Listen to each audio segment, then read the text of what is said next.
we've heard a lot about the women victims. 1 in 6 are boys. So 1 in 6 before the age of 18 will be sexually abused. 1 out of every 4 girls before the age of 18 will be sexually abused. So you look around in a room, count out about every 6th person, or every 6th man, and somebody might have had this happen to them. So I'm going to start off with a video first. I'll kind of tell a little bit of an overview of our story. NBC5 investigates. Imagine discovering that your teenager has been receiving thousands of text messages from a teacher, many sexually explicit, dozens in the middle of the night. You might believe your child would tell you if this happened, but as NBC5's Phil Rogers discovered, that's not always the case. The story unfolded here in Morris, southwest of Chicago, as middle America as it comes. He wanted to make a sex video, put it straight out there. Andrew Kozik says he had begun texting Stephen Belegno, a teacher here at Morris High School, because he was having trouble on the baseball team. But before long, he says Belegno was offering him money for oral sex. It started off at $500 and then $1,000 and then $1,500. But Andrew never told anyone, and no one knew until his mother heard him talking to Belegno on the phone. He has no business calling you at 11 o'clock at night. That's completely inappropriate. When she learned the two had been communicating by text message, Andrew's mother went to her computer and logged into the family's account. She found thousands of messages. I was just sick, because I knew in my heart, like, this isn't just regular text messaging. The family went to police, who searched Andrew's phone and found nearly 6,000 messages between the two. But only about 1/10 of those can be recovered. And indeed they are troubling. We can't read some of the more graphic messages, but among the more benign, the teacher writes, "When does the kissing begin? Icky," the student says. "How about if we just go at it and not video it?" the teacher declares. And on another occasion, "When you're 18, we can give each other everything." Sometimes males to bond with males are crude. Raymond Wigel is Belegno's lawyer. He insists the teacher was only trying to help Andrew through a bullying incident on the baseball team. You say that 15 after 3 a.m. The Grundy County State's attorney says he believes it's a cautionary tale about giving children digital technology this Christmas without firm guidelines on how it will be used. So that's our story. The NBC5 reason investigates. there were 6,000 messages that I never saw is because when the messages would come in, my son would delete them because he knew I was checking his phone. So that was the first thing that I did when I got him a phone. I told him it was my phone. I'm going to be checking that phone. And while I checked it 2 or 3 times a week, intermittently, various times, never saw one of over 6,000 messages. So he would delete those messages when they came in. You could see 10, 20, 30 messages come in and no response back, and then he felt like he had to respond back to this guy. So remember, this is somebody in a position of authority over a minor. When he started texting my son, he was 15, it was in May of 2010. And I am also a physical therapist, and at the time I was doing some home health physical therapy on the side, and was in this guy's home treating a family member at the same time that he started texting my son. I was also coaching softball at the same high school where this guy was coaching baseball. So he knew me as a parent, as a colleague, and as a healthcare provider. So grooming, for those of you who don't know, is unlawful grooming, by the way, because you have normal grooming, where you groom people to be CEOs of a company, you groom your kids to be a good moral character. So this is unlawful grooming, whereby somebody in a position of authority tries to gain the trust of somebody who is younger, usually to do something nefarious to that child. Ultimately, a lot of times it's to have sex with that child. So just know, though, that they don't just groom the child, they groom the family, they groom the community, they groom everybody in the area. So every story we've heard so far today, the common denominator is grooming. Even in places like Venezuela, when they're bringing the kids across this way, they're grooming those families to say that they will give them and their kids a better life. It all starts with grooming. People, when I started talking about this, had no idea what grooming was at all. So if there's one takeaway that you take from today, is to be aware of that and spread that message. And it is not the white man syndrome. It is somebody who is in your circle. It is a family member, it is clergy, it is a neighbor, it's a teacher, a family friend. So just know that those are the people that you have to watch out for. So, just so I don't forget, it's in my slides later, but some things that you want to watch out for with these kids is they will become withdrawn. They won't do their normal activities. They don't want to go to school anymore. Those are the things you're looking for. My son had a resting heart rate of 120. I'm kind of a no-nonsense kind of a person, so when the school nurse called me, who was a friend of mine, she said he's down here saying he feels lightheaded and dizzy and feels that his heart's racing. I'm like, does he seem okay? She said, yeah, I'm like, send him back to class, he's fine. So this happened about 3 or 4 times. He'd never gone to the nurse before, and so she had him lay down one time before she called me for a half hour, had a resting heart rate of 120. I take him to a pediatric cardiologist thinking that there's something going on. So what was going on, in hindsight, was anxiety, right? So look for these kinds of things. Had I known about those things, I probably would have been on this a lot sooner. So what happened is I overheard a conversation in October of 2010, and I'd gone in to tell him goodnight because we had just come back from a funeral that night, knocked on the doors about 10:30.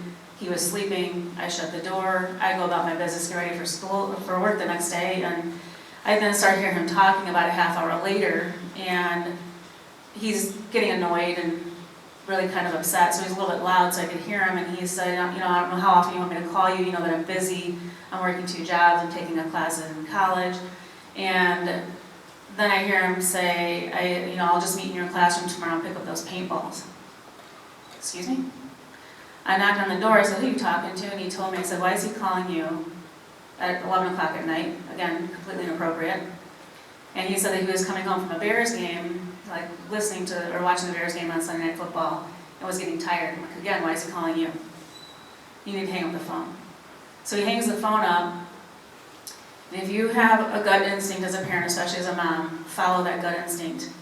I immediately went downstairs, got on my computer, looked at the phone number he was just talking to, and looked at our cell phone bill and found thousands of messages.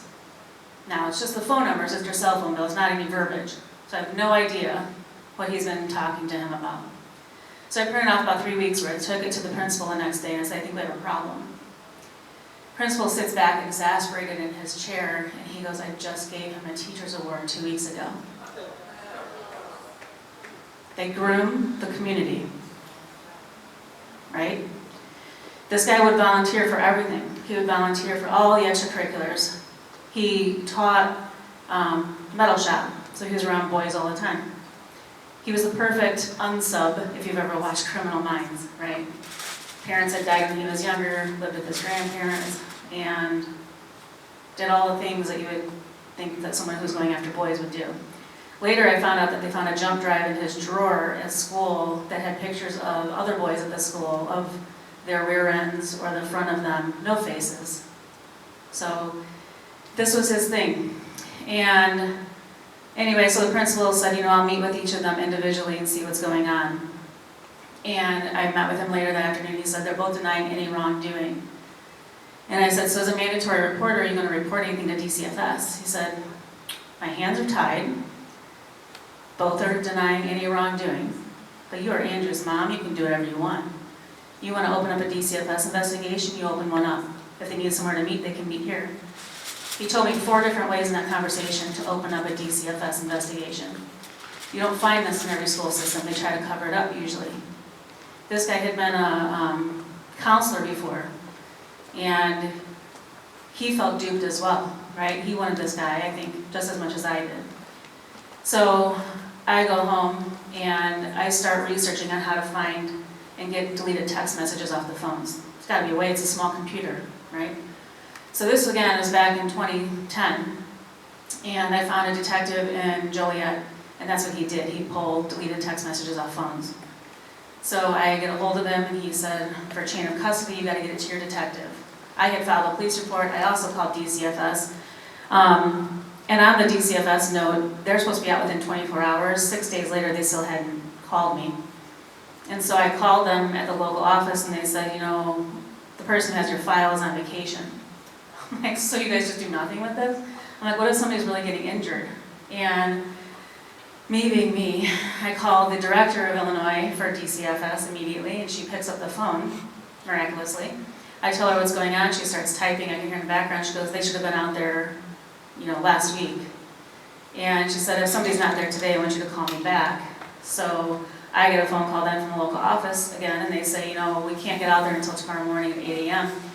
And, which was fine with me, because I could give my son a heads up then that they're coming, right? And I can offload my caseload, because I had patients scheduled. So I called her back, left a message, and let her know that they were coming at 8 the next morning, that would actually work better for me. I got a call then from the school about 10 minutes later, and they said DCFS is on their way. So she called them and said, you will have somebody there today. So by the time I got there, they had already had my son in a room talking to him without waiting for me to get there. So she was in a room talking to him along with one of the counselors from the school, and they thought that was okay because they had another adult in the room. And as I walked in, he was walking out, and he was so angry with me, and if looks could kill, I wouldn't be standing here today. So he just wanted this to stop. He wanted it to go away. I think he thought that once I knew and things would stop, that we could just go about our business. But also me being me, this was no longer about us anymore. It's about the next kid. Because what he was texting my son, there's no way he was the first. And if somebody would have taken care of this before us, we wouldn't have to go through it. So I walk in and talk to the DCFS investigator, and I had printed off like 3 weeks worth of text messages when I met with the principal, and I brought that with me. And it was about 1/4 of an inch thick, just 3 weeks worth. So I walked in and she was angry with me. She said, I don't know why this was so imperative that we got here today. She said, this just seems like benign text messaging to me. Really? So I handed her the stack of messages. I said, that's 3 weeks worth. This has been going on since May. And she's like, oh. And then I proceeded to light her up a little bit, and I said, how dare you make me feel bad for calling you when I'm going through one of the worst things I've ever gone through. Might not be the worst thing you've ever seen, but don't you ever make a parent feel bad for calling you. Shame on you. So I left there, and then, like I said, I was trying to find this detective that could get these messages. And once I found that detective, I let my son have his phone through the weekend. And I told him, I said, hey, I need your phone. I gotta get this to our detective tomorrow. And he said, why? I said, I found something to get those messages off the phone.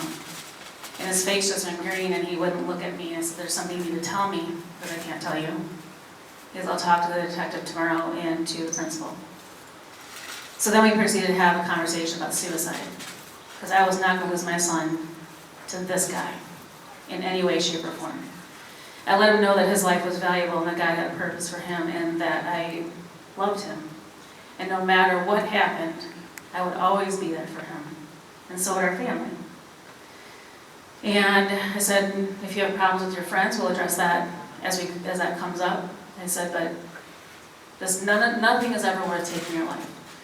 So that being said, I didn't sleep much that night, kept vigil over his room and kept checking on him to make sure he was okay. And the next morning he went and talked to the principal and the detective, and they were in there for about 3 hours. Principal comes out and he goes, you're spot on with what you were thinking. We will be opening up our own DCFS investigation at this point. He said, Andrew was to tell you what happened himself, but I'll be here all day if you want to come back and talk. So I come back, or we go home, and Andrew tells me about wanting to make a sex video and told me about, like, he referred to his body part as my little guy. Would I ever get to see the little guy, this sort of thing. And that he wanted to have sex with him. So I go back to the principal, and he's like, so what did he tell you? So I told him, he goes, he hasn't even told you the worst part yet. He actually offered him money, which is what was in this video. So my son in this video is 19. So this was 3.5 years after that started. So while he even looked young in that video, imagine at 15. So at that point, I filed a police report. They put the teacher on paid administrative leave. Your teachers' unions, you can thank for that. So he has to get paid until he's proven guilty. Anyway, so he's on paid administrative leave this whole time, still doesn't get indicted. Nothing is happening. And they have my son's phone for about 2 or 3 months, and they can't get the messages off the phone because Apple had just done an upgrade. Apple, Verizon, none of them have to help these people without a subpoena, and even then, they're reluctant to help get these messages off the phone, even though it's my phone and I'm paying the bill. And they couldn't get the messages off the phone, so then they took it to the Illinois State Police. They had his phone for about another 4 or 5 months. So now we're almost a full year after overhearing that conversation. And I met with a friend of mine, and her husband was a Secret Service agent at the time. So I love these federal agents because they don't play games. And I met with him, and he was on a pedophile task force. He said, Michelle, they want you to just go away. This is too much work for just one kid. But it's my kid.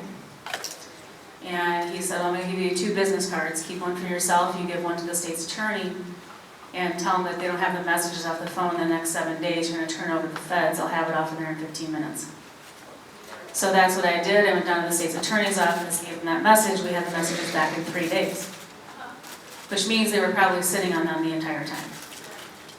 We go into a conference room, my husband and I, who is my son's stepfather, with 2 assistant state's attorneys sitting across the room from us in a huge conference table in the courthouse.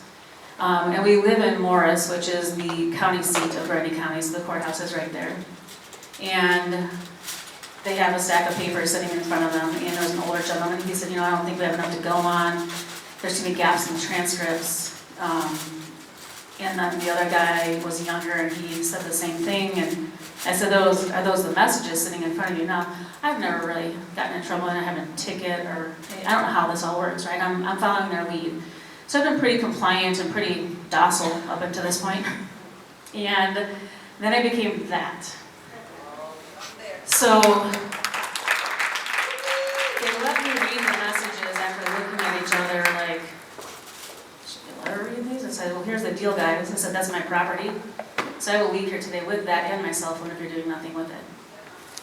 So they let me read the messages, and I'm flipping through, and tears are just dripping from my face, because not only was there stuff in there that I told you, but there was more, lots more, even though there were gaps in the transcripts. But everything that was in there was not gapped in the transcripts. It was all there, where he offered him the money, wanted to make a video, all of it, for his body part as my little guy. So I pushed the messages back very slowly, slammed my hands on the table, and I stood up and I said, you have got to be kidding me. And I looked at the older guy and I said, you have grandkids that go to this school, you're okay with this guy teaching your children? And I looked at the younger guy and said, you have kids that will be going to the school, you're okay with this guy teaching your kids? And I was yelling like I've never yelled before. I don't ever remember yelling that loud or being so irate. My husband starts kicking me under the table, and I looked at him and I said, you kick me one more time, I'm going to kick you out that door. Like, I was out of control, for good reason. And they're like, man, you need to calm down. I'm like, I do not need to calm down, you need to do your job. And the older guy then says, so if we only had just another kid or somebody that could corroborate this story, that this happened to one other person. I said, oh, because one's not enough. I said, so what does he have to do, sodomize my son before you're going to do anything? I said, we actually caught him before he did anything. Lock him up, right? They don't do anything. Asked to meet with the actual state's attorney. Of course, he was busy. I called back the next morning at 8:01 and told him who I was, and I said, I need to meet with him today. Like, well, he's busy. I said, that's fine. I'm going to come down and pick up all of my stuff, and I'm going to take it to the actual state's attorney at the time, who was Lisa Madigan. And she was actually doing some trafficking stuff at the time. I'm going to take it to her, then I'll be in shortly. I got a call back about 15 minutes later from the actual state's attorney. He said, I can meet with you this afternoon. I said, okay, I'll be there. Printed off an article where he said he came back to Grundy County to protect the children and families of Grundy County. And I met with him. He had no idea what was going on with my case. I'm like, we're a year into this, and you have no idea what's going on? I said, I've heard that about you. I said, so maybe you need to start doing your job as well. And I said, I just want to remind you that you work for me, and I'm stuck with you as my attorney. And I slammed the article down. I said, how about we start doing this? You said you came back here to protect the children and families. Let's do that. I didn't win many points with the guy that day. So that started off a little bit of a tumultuous relationship between the two of us. I leave there, and still nothing is happening. And months go by, principal calls me. He said, hey, I need to talk to you. So I go in there, and I said, I've not been in the principal's office so much in my entire life. And he said, listen, I've been trying to get them to subpoena his personnel file, and they won't do it. He's like, there's stuff in there that they're going to want to see. Okay, so I go back down to the state's attorney's office. This time I sat there and waited until 4:30 because he thought he could wait me out for about 2.5 hours, and I just sat there waiting for him. And he then brings me back, and I tell him about getting the personnel file. He's like, what could possibly be in there that we would need? I said, what skin is it off of your back? Can you just get it? Now, mind you, when the detective asked for a subpoena for the teacher's cell phone and for his electronics and computer, that got denied by the state's attorney.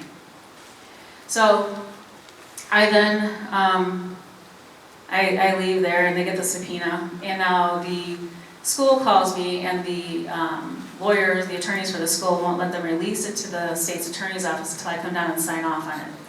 Because of HIPAA law, my son's a minor and his name is all over this. So I go in and I read this, and this was a meeting that took place with the principal, the superintendent, the teacher, and the union rep, right as soon as all of this went down before they put him on leave. And he flat out asked me, did you ever offer Andrew money for sex? Did you want to make a sex video? Did you refer to his body part as my little guy? He said he put his head down, shook his head in affirmation, and said yes. We have a signed confession, because he signed it. And I then went down to the state's attorney's office, told him what was in there. He was angry. He said, why'd they let you see that? I said, because of HIPAA law, and my son's name was all over it. He goes, well, they didn't have to do that. I said, well, I'm going to tell you why they let me see it.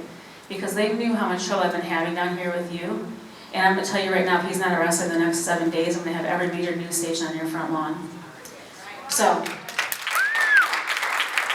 he waited the full 7 days, and then he indicted him. Then we go status hearing after status hearing after status hearing every month, and nothing is happening, nothing's moving. They're making me look like I'm the bad guy. I'm going after the teacher. I'm just a, ticked off mom. And you can't say anything in the courtroom. Like, I'm just sitting there listening to all of this go down. And then in 2012, we voted in a new state's attorney. Now, this should not be a partisan issue because we all have children, but we voted in a Republican state's attorney. Our detective went and spoke to him in January and said, hey, this case has been hanging out there, you need to work this one right away. So then he meets with me and my husband and my son and says, I think we're going to have to take a plea deal because it's been 2.5 years. They're going to say that you can't remember everything. They're going to say there's too many gaps in the transcripts. Now, these state's attorneys are all about their win-loss record.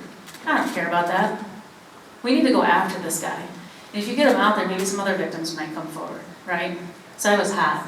And we go to court in August of 2013, and this is where you can see God's hand all over this. We go to court in August of 2013, and he's going to take a plea deal. And he then says that he wants to take it to trial. From my understanding, that never happens. They usually take the plea deal. So he wants to take it to trial. The judge was ticked. He was the only Republican judge that we had in our county at the time. And he lit him up. Finally, somebody was saying everything I was thinking and said, you've dragged this family through the mud for 2.5 years. And we could have gone to court and gone to trial this summer while this young man was home from school, because at this point, my son had already finished his freshman year of college in New Jersey. So now we were going to go to court in October. We've got to bring him back from school in the middle of the semester. So he was ticked. And we leave there, and the state's attorney and his first assist meet with us. First assist says, there's a new law that just came into play in Illinois. It's a grooming law, and it just became effective last month in July of 2013. And for the life of me, I couldn't figure out why this was taking so long, and now I knew. Because we needed that law to be in play. We go to court in October of 2013, and we get the very first grooming conviction in the United States, along with solicitation of a minor.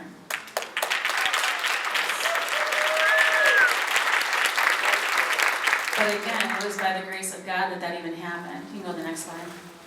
So this is what he got.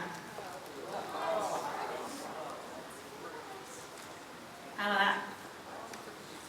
You think our laws need to change? So he got 30 days in jail while my son continued to go to counseling, and then became really suicidal and was really upset and drinking and doing all sorts of things because he felt responsible for this guy losing his job. Because that's what they do when they're good at that grooming. They make them feel bad for them, they pull on their heartstrings. Took a lot of years of counseling and for all of us, and my son's finally doing well, and still has some issues and gets triggered. When I started talking about all of this a couple of years ago again, he was really getting triggered. He's like, Mom, you already saved me, you don't have to keep doing this. I said, okay, Satan. He said, what? I said, what better way would Satan like me to stop saving other children than to use the person I love the most to do it? And at that point, he looked at me and he said, okay. But he just didn't want to talk about it. Next slide. So this is our conviction. And I don't know if you can see it on the bottom of this, but at the bottom of this first page, it's not on here. I pointed this out to some folks in my county 2 weeks ago, and I said, I want you guys to understand why grooming is so important, because at the bottom of this page it states that this teacher wanted to give my son money to put his mouth on his penis. And I sat there and said, just stew in that for a minute. I said, because you guys, when I was talking to the county, I'm like, you guys see me as kind of a bulldog kind of a person, right? This guy wanted to destroy my son through sex and take away his innocence. That's why the grooming thing is so important, and to stop him before it even starts. Next slide.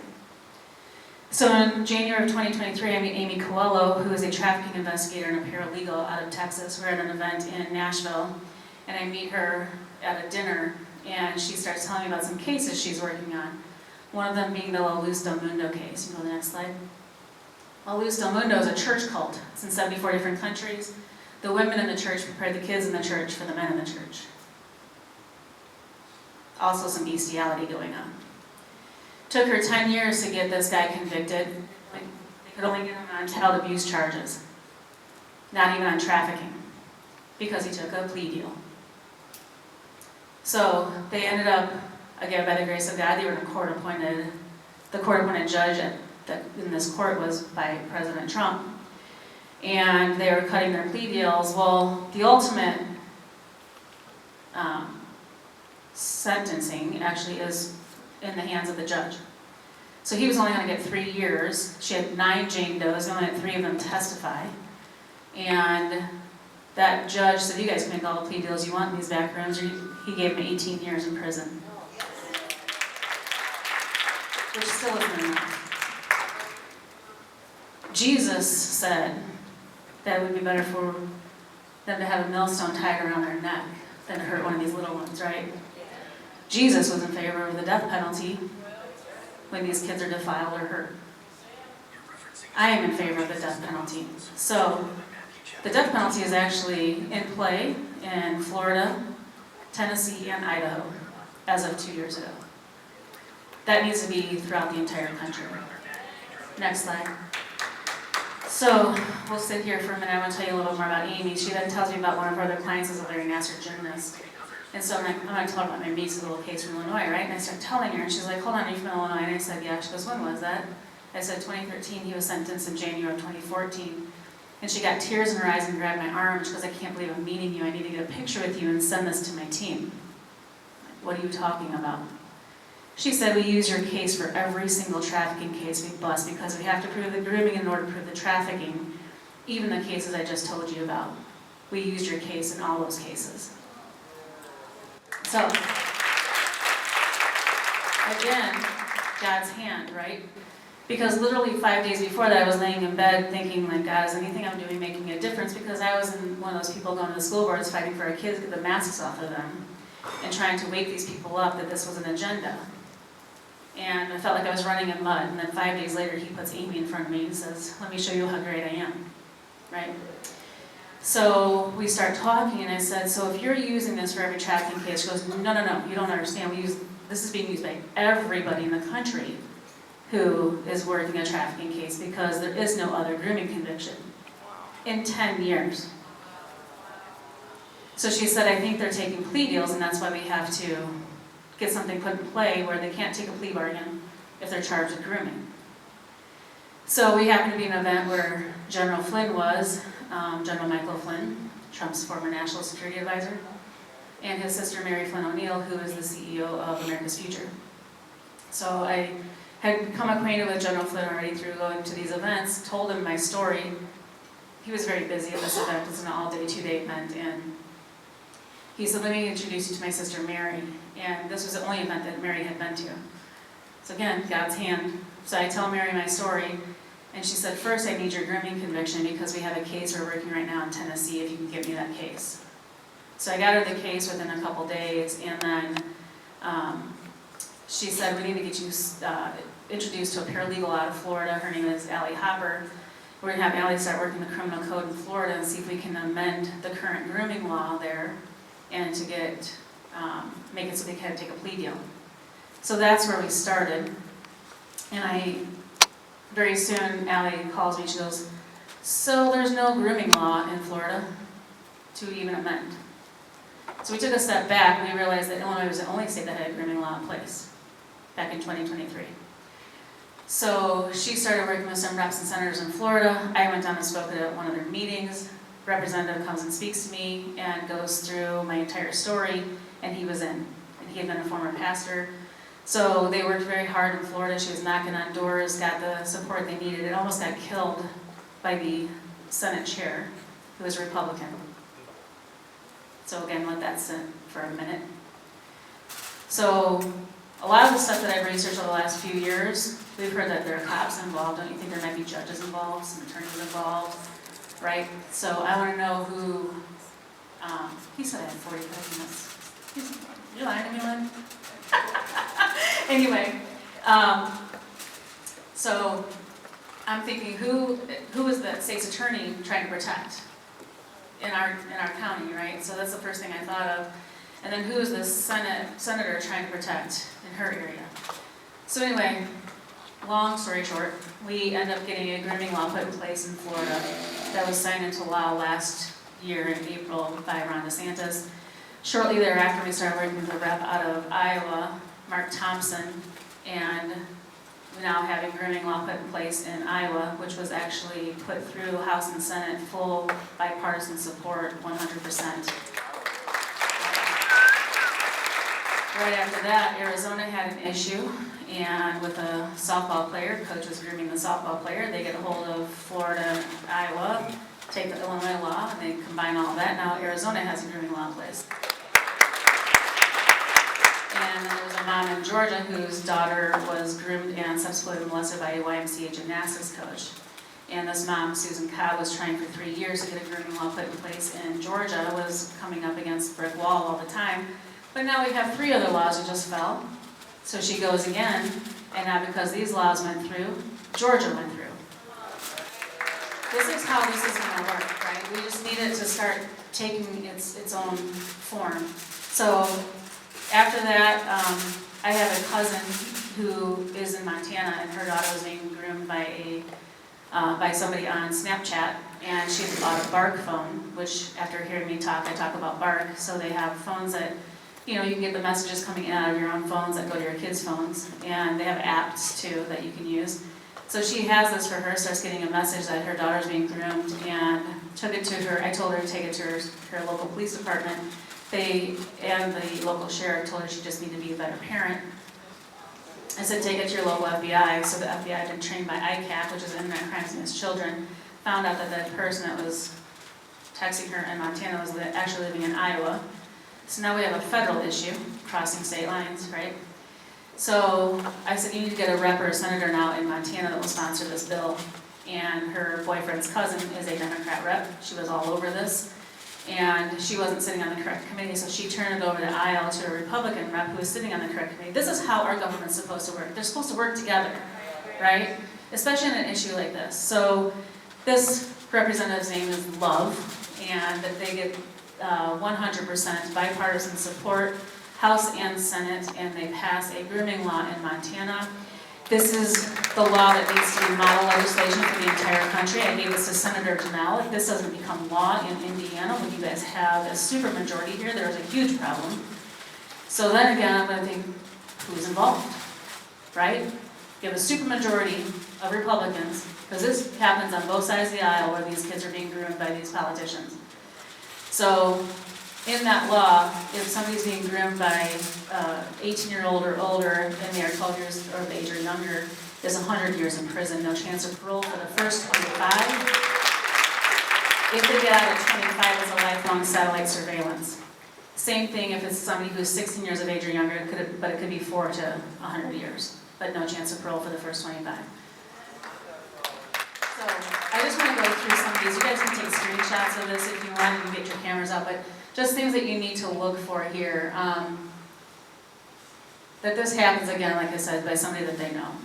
Next slide.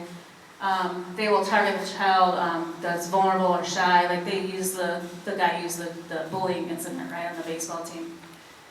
And then warning signs in children set in secrecy, we've talked about all this earlier. Next slide. Warning signs in adult. Excessive interest in a specific child, trying to bypass parents and using secrets or flattery or guilt, right? This is what they're doing. Online grooming, we've talked about this too. So predators will pose as kids on apps, games, social media. So this is something that you need to be aware of as well. This is the Bark app that I was telling you about, our Bark phone. If you get the phone, it actually has a GPS that cannot be turned off. So like if you have Life 360, the kids can turn that off, right? This can't be turned off, it's always running in the background, even if the phone's turned off. This is a huge global agenda. It isn't just happening here, it isn't just happening in our schools. This is happening at the UN, it's happening at the World Economic Forum. They want to make sex with children legal. UN report calls for legalizing sex between adults and children. Age gap love, or they call it minor attracted people, MAPS. Next. You can find a lot of this information on this website here. Most of the UN and the World Economic Forum, they've taken a lot of this off their website just because people were onto them and they were finding all this information. This is Klaus Schwab, who is the CEO of the World Economic Forum, and he wants to decriminalize sex with children and arguing that laws against age gap love, so he feels it's a human rights violation. So if you're wondering what the plus is in the LGBTQ, it's this. They want to make pedophilia normal and having sex with children normal and making it a sexual orientation. Next slide. Online gaming, so right here, so they will go on to your kids' gaming systems, pretend like they're a friend or, you know, somebody who's 12, 13 years old, and they'll go on to different apps. So check your Bible apps. They message them on any app, it doesn't matter. It could be a Bible app, it could be anything. Next slide. Sextortion, so this is a big thing. I don't think we've even touched on this a whole lot yet today, but actually we talked about it a little bit, but just know that the suicide rate with sextortion is high, high, high. So they get these kids feeling bad for them, you know, and then they start talking to them, they groom them, and then they ask them for a picture, right? And then these kids feel that their only way out is suicide. So just know that. And then also parents and grandparents, be careful of how many pictures you're putting of your kids up on Facebook. They're using those pictures of your kids and doing AI-generated pornography with those children, and they will extort money from you as well. So it's just another repeat of some of that. So President Trump is committed to combating human and child trafficking. He is the only president who's ever signed any bills into law against human and child trafficking, and this is why they hate him so much. Next slide. I want you to understand the gravity of that. These are the nine laws. This was under his last administration. The last one here, Executive Order 13818, actually will seize the assets of those who are actually convicted of trafficking. That right there is why they hate him. Ghislaine Maxwell, lots of money, right? She's sitting in federal prison right now. Her assets have been seized. And they're using those assets to help the victims. It's a $352 billion a year industry. They hate our president because they're taking away their funding. It funds everything they do. It funds the election fraud, it funds the medical fraud, it funds it all. Next slide.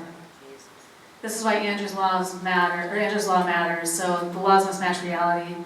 Grooming is a deliberate and calculated crime. So Andrew's Law will actually be an amendment to the current grooming law, which is in Illinois right now, is sitting in committee for the last 2 years and was actually told to not be called for vote. They were told to stand down. Again, I ask you why? And who did this? This is in Illinois. So I asked if it was the governor, J.B. Pritzker, or who it was, and the person who gave me that information said it was either him or it was the Speaker of the House. So I want you guys to understand the Pritzkers are involved in this. His cousin Tom Pritzker is the CEO of Hyatt Hotels. He's in Jeffrey Epstein's black book under 13 different phone numbers on page 45. His son, Tom, is also in Epstein's black book of her 13 different phone numbers. Giuffre, the one who got killed right in the car accident, that testified against Epstein, said that she was forced to have sex with Tom Pritzker. Pritzker's cousin, James, who now goes by Jennifer, has given the most money to Lurie's Children's Hospital for transgender mutilation surgery. These people are wicked and they are involved at the highest levels. And we need to start calling them out and not be fearful. Next. Again, this is another slide, but kids will tell you, go ahead, next slide. This is Andrew's Law. So this bill aims to safeguard individuals targeted by unlawful grooming, and it will stop plea bargaining from happening. So there'll be no plea deals. Also, it would include the sex offender registry to be expanded, so it'd be not 10 years, but lifelong if they are convicted of grooming. Also, it would be no plea deals for anybody who is charged with trafficking. So no plea deals for trafficking or grooming. And then it will also include places of businesses that are privately owned. Right now, these guys are free to go into a Chuck E. Cheese, Dave & Buster's. They can do anything, right? So it'll include places of businesses such as that. Next slide. Again, right here, prevalence. Most cases, 90-95% of them, are resolved with plea bargains. Plea bargains are unlawful, and it undermines the person who has been targeted and who is the victim. Next slide. I want to tell you a little bit about Kathy O'Brien. I know that I'm way over time, but Kathy O'Brien was actually trafficked at the highest levels through the Pentagon, through the government. You look her up and they'll tell you she's a conspiracy theorist, but she testified in a congressional hearing in 1994, and they wouldn't do anything about it because they said it was a matter of national security. Her handler that came and picked her up as a toddler from her father, because her father was trafficking, or not trafficking, but actually was selling child pornography of her and her brothers and sisters across the U.S. mail. She got a knock on the door and said, "You sell your daughter to us to the CIA mind control program, MK Ultra program, we will drop all federal charges." So Kathy O'Brien was sold in the MK Ultra program, and there was a mission her up. Anybody know who that senator was? Senator Gerald Ford. You betcha. And she testified to this. It's in her book. Gerald Ford was her first handler. He's a 33rd degree Mason. He's the only president, think about this, he's the only president we've ever had that we've never voted in. And his VP was a Rockefeller. Any of you do any research on the Rockefellers? This is an agenda. It's been going on for a long time. So, next slide. Another person I'm going to tell you about is Hope Beryl Green. Hope was actually created in a test tube through Illuminati bloodline families. Doesn't know who her parents are. She got out of the trafficking when she was 30 years old. She's now 52. She was sold to Jeffrey Epstein when she was 5. Jeffrey Epstein when she was 5 years old. They told her that she killed her mother during childbirth because they sacrificed her mom when she was born. You guys need to know the real truth of what's going on here. It is a wicked, satanic agenda. Amen. Wicked and satanic. Do some research. Don't believe me. I have a few copies of Hope's books over here and a couple of Kathy's books and a CD of Kathy. They were at an event that I had a couple weeks ago at my church, and they didn't have room in their luggage to take this back, so I said, I'll take them with me where I go. If people want to buy them, they can buy them, and I'll send them the money. Next slide. This is my son. So, and I have a website, it's just my name, michellepeterson.org. We're a little bit under construction right now, so we're still tweaking some things. But I have all the bills and laws that are active now. Next slide. This is the little boy that I fought for. People forget that he was a baby at one time. My baby. So that's who I fought for. And next slide. And then this was him. So he was another exhibit that I had. So I apologize I went over. Thank you. Eat less. I don't know what to tell you. Thank you so much.